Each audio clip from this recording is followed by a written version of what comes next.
What's going on, guys? In this video, I'm going to share with you how to invest in startups with as little as $100. And I know what you're thinking. What can you buy with $100? I mean, what can you buy with $100 these days anyways? $100 barely gets you a nice dinner. It doesn't even get you into Coachella. And for $100, you can't even buy one share of Apple stock. Luckily for you, $100 is enough to start investing in startup companies and officially call yourself an angel investor. Now, in this video, I'm not only going to explain how you can invest in startups for as little as $100. I'm also going to share where you can find these different startup investments, and most importantly, I'm going to explain what to look for before making any startup investment decision. Now, to keep this as simple as possible, we're going to head over to the whiteboard and I'll see you guys there. I'm going to share the who, what, when, where, and how you can invest in startup companies for as little as $100. Now, before we get started, make sure you invest in the like button. That's right, the like button on this video. Go ahead and smash it, and while you're there, go ahead and subscribe to the channel.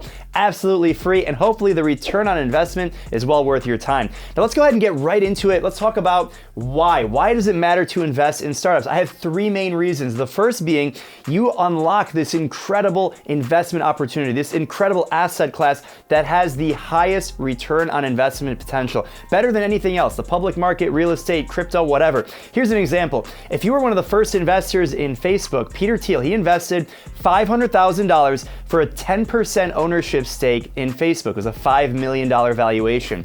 Today, Facebook is worth over $800 billion. So 10% of Facebook is $80 billion. Now, I know that's oversimplified and that's a unicorn scenario, but you might be thinking to yourself as well, I can't invest $500,000, so that example doesn't really work. Well, what if you invested $500? Maybe that's a little bit more relatable. You invest $500, that would be worth $80 million in today's money. So if you can find a top-notch company, and maybe you're not gonna go from $500 to $80 million, but if you can get $500 to $8 million, 800,000, heck, 8,000, 80,000, that would be absolutely incredible. So this asset class, investing in startups, the next generation of companies that are going to change the world, allows you to have that kind of an unlimited almost return on investment. Number two is it gives you skin in the game. If you haven't already invested in a startup yet, or you're thinking about investing in a few more companies, you've already made some investments, you know that when you make the investment, you've got skin in the game. You start to pay more attention to that company, to that industry. And if you're thinking about learning more about entrepreneurship, or learning about business, or learning about the businesses you've already invested in, or thinking about making an investment in, once you make the investment, you have skin in the game and you become a much better business person, a much better entrepreneur, because you understand the industries and you pay more attention to it. And the third reason is my favorite, is backing the entrepreneur. You have the opportunity as an early stage investor, investing as little as $100, to invest in someone that you might know personally. I mean, how cool is that to be able to invest in your friend's company or someone that you actually know personally and to support them in their mission of changing the world? I mean, it's cool to invest in a company like Facebook or Apple or Google or something like that, but these companies are already really, really big. They're already on a great mission and they're doing whatever it is that they're doing, but you're not really impacting that when you're investing. You're basically buying shares from another investor. When you're investing in the startup, you're helping the entrepreneur pursue their passion, their dream, the American dream, however you want to frame it. And that's something that's really, really exciting. So now that we understand why it's important to invest in startups, let's talk about who does this actually apply for. So this literally applies to any legal adult. So you're over the age of 18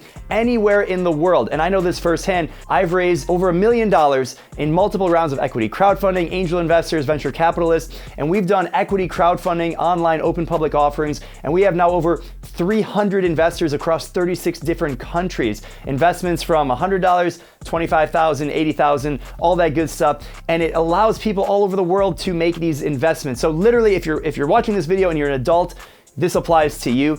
And if you guys are interested in learning how I raised over $600,000 through equity crowdfunding, I did a video on that. I'll make sure it is linked down below in the description and also up here. And I also did a video on how we raised over $1 million for our business, and I break down all the different funding stages. So if you're an entrepreneur and that is interesting, I'll make sure that is linked down below as well. And this is also a big differentiation between accredited investors and non-accredited investors. So basically, an accredited investor is someone in the eyes of the SEC, a Securities and Exchange Commission. They make over $200,000 or over $300,000 with a partner. They have a net worth over $1 million. So this doesn't apply for most people. And what we're talking about in this video, investing in startups online, none of that applies. You can be accredited or non-accredited, meaning you don't meet that criteria, and you too can invest in startups. If you guys are interested in a more detailed breakdown on the differences between accredited and non-accredited investors and how to become an accredited investor, I did a video on that. I'll make sure there's a link down below in the description and up here as well. So what are we actually talking about? The who, what, when, where, why, and how. What are we talking about? We're talking about private companies, investing in private companies. This is different than going to your Robinhood app or going to the New York Stock Exchange and investing in Tesla or investing in Microsoft, right? Those companies are publicly traded. They have certain hours that they're available to trade. And what we're talking about is investing in privately held companies that are hosting a open public offering for a limited time to the general public. And this can be for accredited and non-accredited investors as well. So we're talking about private companies. That's different than investing in a public offering or in cryptocurrency, which you have different times and slots that you can do. In a startup, you have a limited window of time that you can actually make the investment. So it's really important that you understand that core difference between investing in startups and investing in publicly traded companies. And so when does this all happen? So I mentioned these windows of opportunity that you can actually make these investments. So you're basically investing in different funding rounds. So when a company is private, you're either going to invest in what's called the pre-seed round, the seed round, Series A, Series B, C, D, etc., until the company eventually has an initial public offering. Now, initial public offering means being listed on like the New York Stock Exchange, on an open exchange. Before that, the company is private. And so there are these different funding rounds that can last anywhere from a week, 2 weeks, 2 months, 6 months, a year at some times. And most of the times, if you're investing, $100 or you're investing in one of these online platforms that we're going to talk about, you're investing in the pre-seed, seed, and Series A. As you get past Series A and Series B, normally you're going to need much larger investments to participate. Maybe it's $25,000, $50,000, or in the millions of dollars in the Series B, C, and beyond. If you look at companies like Facebook, when they raise money, they raise, I believe, through Series C, D, E, and F. They did debt financing, and we're talking like billions of dollars. So it doesn't really make any sense for you to be investing, with $100, but you can do that at the pre-seed, seed, and Series A levels as well. Now, the moment you've been waiting for is where can you actually make these investments? So there's a few platforms that I'm gonna recommend, and you basically have to find a platform that is regulated and approved by the SEC. The three biggest are WeFunder, Republic, and Start Engine. Startups will raise their money on these platforms and basically host, that's their website. So you don't go to like their own website, the company's website. You actually go to wefunder.com/the name of the company. And you'll go to one of these three, or there's actually 60 of them, but these are the three biggest.